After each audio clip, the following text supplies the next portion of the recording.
Sambutan yang akan disampaikan Menteri Sosial Republik Indonesia kepada Ibu Tri Risma hari ini dipersilahkan. Terima kasih.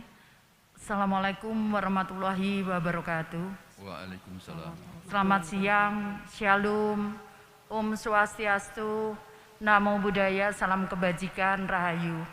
Yang saya hormati Bapak Menko, Bapak Muhajir,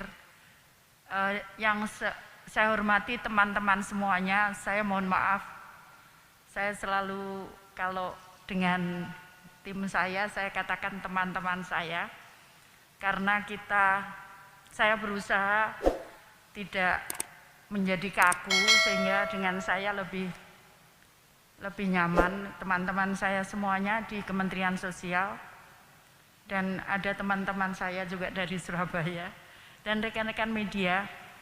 Pertama, marilah kita panjatkan puji syukur kehadirat Tuhan Yang Maha Kuasa, karena pada siang hari ini kita dapat bersilaturahmi bersama dalam rangka serah terima, dan karena kebesaran Tuhan Yang Maha Kuasa kita hadir dalam kondisi sehat walafiat.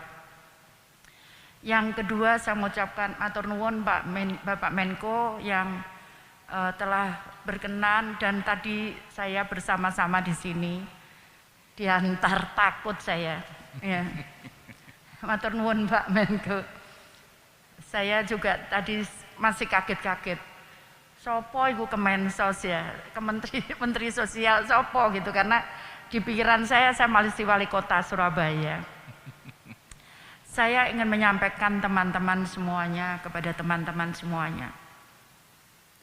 Mungkin kita tidak menyadari bahwa kita mempunyai peranan yang sangat penting sekali untuk seseorang atau siapapun yang membutuhkan. Mungkin kita hanya sekedar menandatangani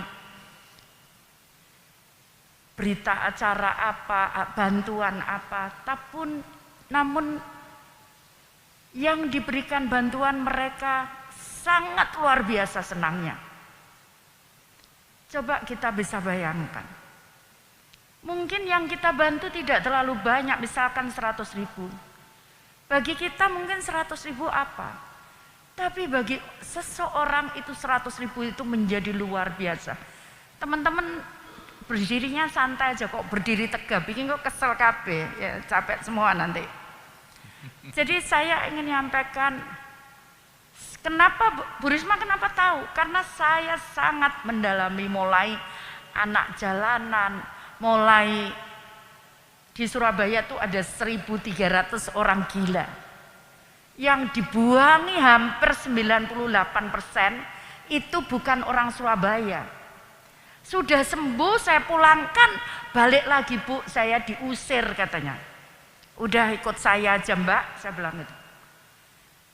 Coba bayangkan kalau kita bisa membantu satu orang saja. Kemudian orang itu karena kita bantu, dia bisa menghidupi keluarganya. Mungkin dia punya 2 anak, 3 anak dan 1 istri. Coba bayangkan dengan 1 orang maka kita bisa membantu segitu banyak orang. Mungkin bisa sekolah kemudian si anak itu. Sehingga kemudian kalau dia sekolah dia tidak jadi penjambret. Dia tidak perlu nodong karena dia bisa sekolah, karena dia bisa makan. Jadi yang kita lakukan ini sungguh sangat mulia. Namun tergantung kita. Kalau kita niatnya hanya sekedar, oh ya aku bekerja di Kementerian Sosial, selesai. Tapi coba kalau kita benar-benar niatkan itu untuk kita bisa membantu, menolong orang lain, maka kita tidak akan pernah berhenti di situ. Hanya sekedar administrasi. Tadi Pak Menko nyampaikan, saya juga akan pelototi Pak, saya orangnya sangat detail. Kadang-kadang galak, iya, kadang-kadang Mbak. Kalau kebangetan saya marah baru. Tapi kalau enggak ya selesai saya. Jadi kalau saya sekali marah, jangan takut nanti setelah itu selesai. Jadi saya ingin menyampaikan kenapa. Karena banyak sekali di luar sana yang butuh bantuan. Penjenengan pers saya, Bapak Ibu sekalian, teman-teman, itu yang saya rawat, itu orang gila itu ada yang dari NTT, ada yang dari Sumatera. Jadi bukan hanya Jawa Timur. Kenapa tahu? Setelah sembuh kita pulangkan dan ternyata betul dari sana. Coba ada yang ketemu seneng karena sudah sekian tahun dicari nggak ada. Tapi ada juga yang nggak seneng kemudian orang itu kembali. Coba Bapak Ibu sekalian, mari kita rasakan kalau kita tidak menolong mereka, kemudian itu terjadi pada kita atau keluarga kita. Coba mari kita rasakan. Ada saudara kita, maka coba kita bisa bayangkan itu. Saya selalu katakan itu ke teman-teman pemerintah kota. Tolong, kalau kita bantu, niatkan kita bantu. Saya harus ngajari sampai bawah. Mulai Satpol PP yang paling bawah sampai Linmas bawah. Dulu Satpol PP itu keras sekali kalau suka bongkar-bongkar paksa begitu. Saya ngomong, iku rakyatku, iku wargaku. Kalau kamu nyakiti mereka, itu sama dengan menyakiti saya. Dan kemudian mereka berubah. Yang namanya Satpol PP di Surabaya itu dorong mobil, ngangkatnya barang orang kalau tidak kuat, itu sudah biasa. Dan apa yang salah dari kita? Dengan tangan kita, dengan kaki kita, dengan mata kita, kita bisa membantu dan menolong orang lain. Apa yang salah? Bapak Ibu sekalian, saya cerita. Saya tidak kaya dan bahkan tidak punya uang saya saat dicalonkan jadi wali kota. Namun kenapa jadi, katanya Pak Muhadjir, karena memang saya dari kecil hidup dengan anak yatim, orang tua saya punya rumah yatim. Tapi yang terjadi adalah ya mungkin karena orang tua saya suka nolong orang, sehingga itu implikasinya kepada saya. Jadi panjenengan nggak usah khawatir, mungkin kita tidak punya. Saya juga wali kota, kalau dibandingkan wali kota daerah lain mungkin saya juga tidak. Tapi coba bayangkan, legasi orang-orang itu terkesan, anak-anak itu pada nangis semua dengar saya ke Jakarta. Anak-anak berkebutuhan khusus yang saya rawat. Mulai kecil sampai anak-anak jalanan yang saya rawat. Bahkan ada lansia, saya membuat rumah Griyawerda, itu pun banyak juga orang luar kota. Jadi kalau kita resource kita gunakan, kita bisa efisien di kantor ini, maka itu bisa kita bantukan untuk nolong orang lain. Tadi saya sempat kaget, 1,3 triliun untuk data, waduh mati saya bilang itu. Kalau kita tidak hati-hati, karena bukan itu uang besar sekali 1,3 triliun itu. Bukan besar, besar sekali. Jadi mari nanti tolong difikirkan bagaimana kita bisa membuat dan mengevaluasi data dengan efisien. Sehingga sisanya kita bisa bantukan untuk orang lain. Tadi saya sampaikan, gak usah khawatir, kalau kita niat kita baik, Tuhan itu tidak akan menutup mata, pasti Tuhan juga akan bantu kita. Mungkin tidak kita langsung, mungkin anak kita, mungkin cucu kita. Jadi gak usah khawatir. Saat nutup doli, betapa beratnya itu saya. Sudah diancam dibunuh, tiap sore itu ada ular datang ke rumah. Belum lang polisi di depan rumah itu, Bu, rumahnya kebakaran, kita keluar nggak apa-apa. Jadi tapi coba sekarang betapa saya kemarin dituntut, ada warga di situ nuntut 1 triliun. Badan kuwes aku melok ae 1 triliun duit dari mana gitu. Tapi ternyata yang bela tuh orang doli semua. Mereka masuk ke pengadilan semua. Dan Bapak Ibu kalau tahu sekarang orang doli betapa bahagianya mereka. Yang dulu tidak pernah mereka rasakan kebebasan itu. Anak-anak dulu jam 5 sore harus masuk rumah. Sekarang mereka bisa bermain, mereka bisa belajar. Jadi coba bayangkan kalau kita lakukan itu dengan sungguh-sungguh, insya Allah itu akan kembali kepada kita. Gak usah takut penjenengan. Ayo mari kita sama-sama. Kita berikan yang terbaik dari diri kita. Sesuai dengan tugas kita, karena sebetulnya ini semua ya, kalau semua ngomong ibadah, kerja itu ibadah, di Kementerian Sosial ini ibadah pangkat berapa gitu, karena nolong itu. Tapi memang kita benar-benar harus dengan dengan tulus, dengan ikhlas. Percaya saya selalu sampaikan ke teman-teman saya di pemerintah kota. Mungkin kita nggak punya, tapi anak-anak kita yang akan membawa diberikan balasan itu kepada anak-anak kita. Mungkin bukan kita yang terima. Jadi karena itu, ayo nanti saya mohon tadi Bapak Presiden pesen, nyon sewu ya Pak Menko, Bapak Presiden pesen kita yang terutama yang triwulan 4 bantuan itu bisa harus selesai. Ya, selesai ini sudah minggu terakhir. Kita harus selesai. Kemudian yang untuk 2021 awal Januari itu juga harus selesai. Jadi minggu pertama bulan Januari, karena digunakan supaya ada perputaran uang untuk menggerakkan ekonomi. Nanti saya punya pengalaman ya. Saya 2010 saya membentuk namanya program pahlawan ekonomi. Itu ibu-ibu dari tukang becak, buruh gitu, istri TKW itu saya kumpulkan. Saya mulai dengan 89 kelompok. Sekarang ini 18.000 kelompok. Dan dari 18.000 itu yang sekarang pendapatannya 1 bulan di atas 1 miliar itu lebih dari 25%. Jadi nanti ada pola-pola yang kita harus lakukan dengan pemberdayaan. Saya percaya di sini banyak yang pinter-pinter. Mari kita gunakan untuk menyelesaikan. Jadi warga kita tidak kita ajarkan hanya menerima, tapi mereka kita ajarkan untuk berusaha sehingga mereka bisa terhormat. Boleh dicek, tidak ada pengamen di Surabaya, tidak ada anak jalanan di Surabaya, tidak ada pengemis. Tidak boleh ngemis di Surabaya, tidak boleh dia ngamen di jalan. Caranya gimana?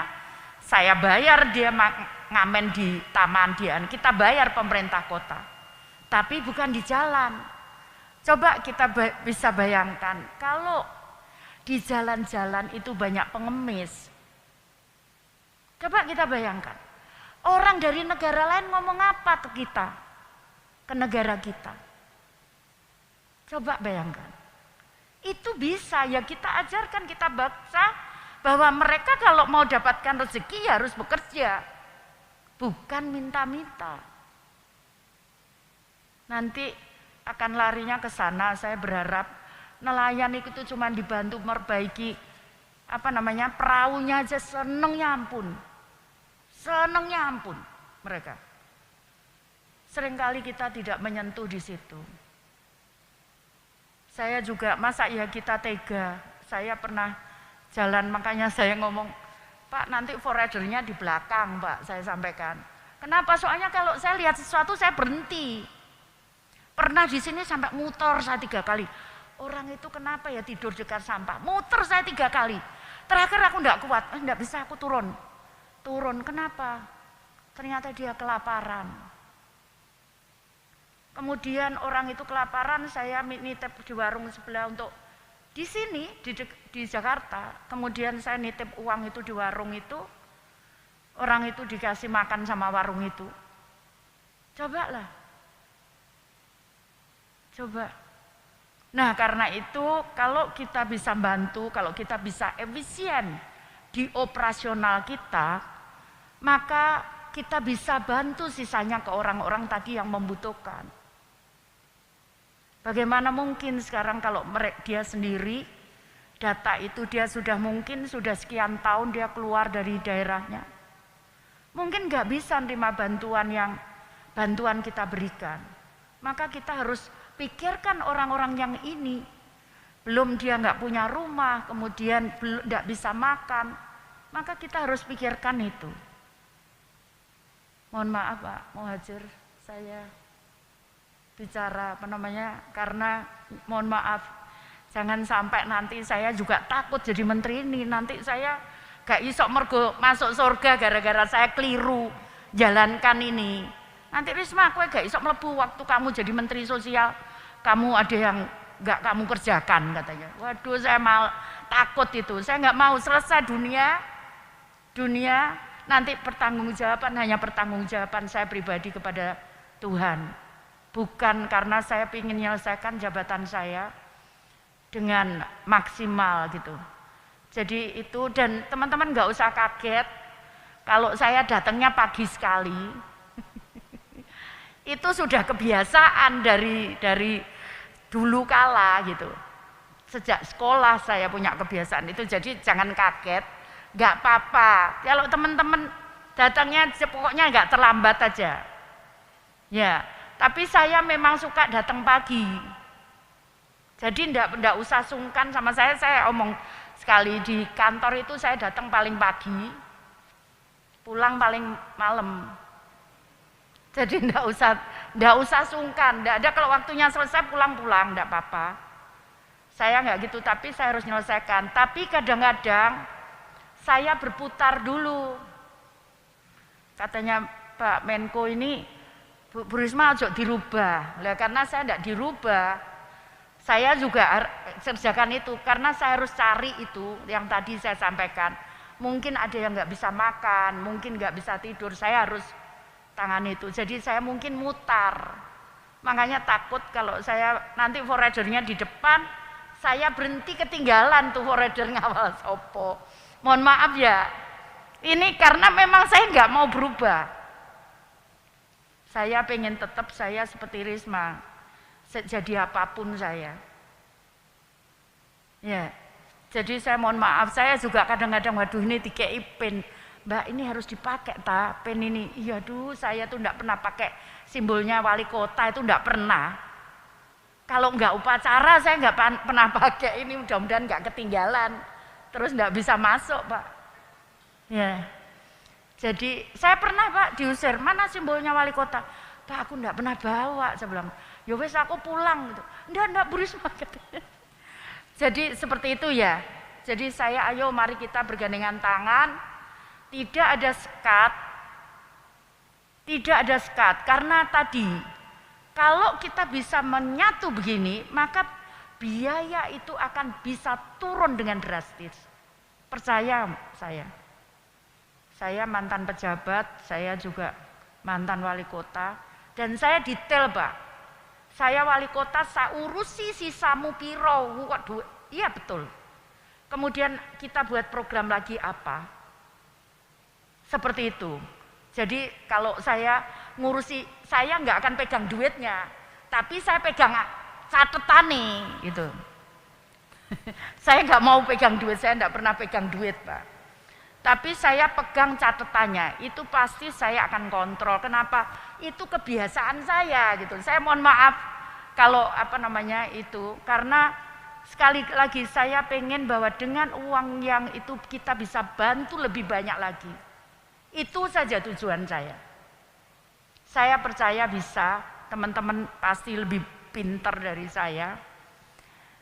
Saya kira itu sekali lagi saya terima kasih, matur nuwun Pak Menko, dan terima kasih teman-teman semuanya. Ayo kita mulai sekarang kita niatkan, kita berbuat lebih banyak lagi kebaikan-kebaikan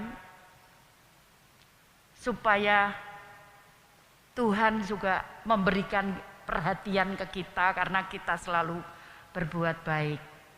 Saya kira itu mohon maaf agak lama, dan sekali lagi mungkin kalau dengar saya paling Bu Risma itu jahat gitu ya Pak. Betul ya Pak? Galak gitu ya Pak? Iya. Kadang-kadang iya sih Pak. Kadang-kadang enggak. Saya tuh baik hati, tidak sombong, dan rajin menabung Mbak. Katanya opo itu tepuk tangan itu pepatahnya anak-anak Pak. Jadi baik hati, tidak sombong, rajin menabung. Jadi sekali lagi mari teman-teman kita bekerja sama, kita bergandengan tangan, karena saya percaya bahwa pemikiran satu orang itu pemikiran banyak orang itu akan lebih baik dibandingkan dipikirkan hanya satu orang. Saya sangat percaya itu.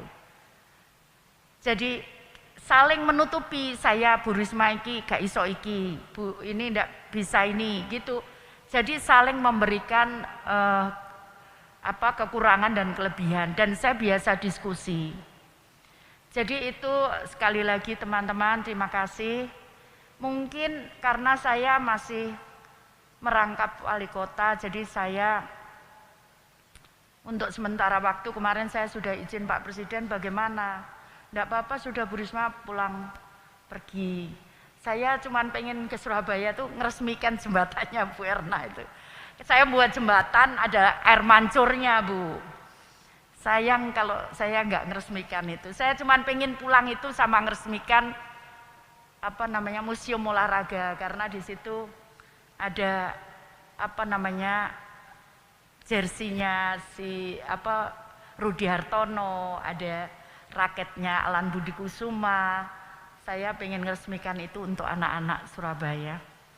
Saya kira itu sekali lagi saya matur nuwun Pak Menko sudah tadi diantar ke sini, matur nuwun, dan juga mohon maaf kalau ada yang kurang berkenan, dan terima kasih.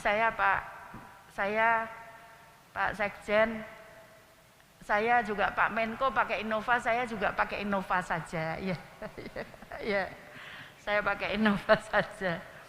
Saya kira itu terima kasih, mohon maaf kalau ada yang kurang berkenan. Saya akhiri, wassalamualaikum warahmatullahi wabarakatuh. Waalaikumsalam. Shalom, Om Santi, Santi, Santi Om. Namo Buddhaya, salam kebajikan. Terima kasih kepada Ibu Menteri Sosial, Ibu Tri Risma hari ini.